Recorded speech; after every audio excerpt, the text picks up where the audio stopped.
We've all seen the upside down pyramid of emotions, right? So the guilt and shame and anger is at the bottom, and as we go towards the top, where the vibration increases and the enlightenment increases as well, we go through the happiness and all of that, and then a completely enlightened person is on the very top, right?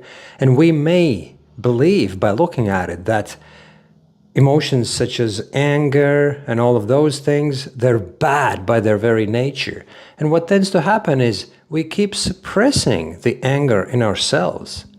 And even worse, if you are prone to anger fits and if anger management as such is a problem for you, then you are acutely aware of the fact that anger is kind of bad for you. Anger is the problem in your life.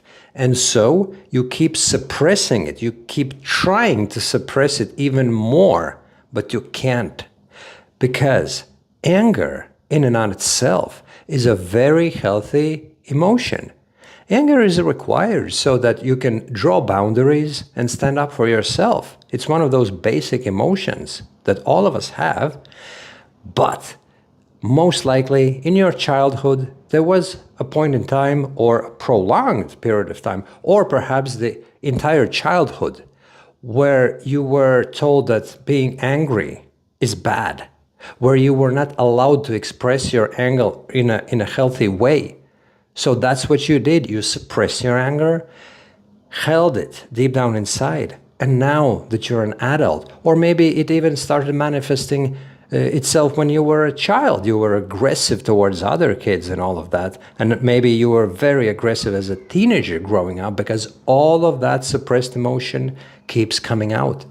So your job is to do a therapy whereby, by way of regression, you can go back to your childhood, find those moments where your anger got suppressed, then you can relive it all, relive it in a healthy way, and then you can integrate the healthy anger back into you and release all of those emotions, right?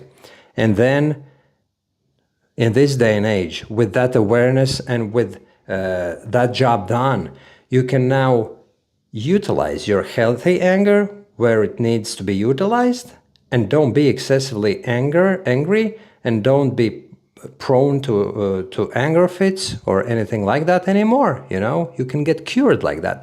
But if you keep looking at that pyramid thinking that anger is bad and you're trying to suppress it, you're never going to get cured. That pyramid is for Buddha, not for you or me, because we're humans.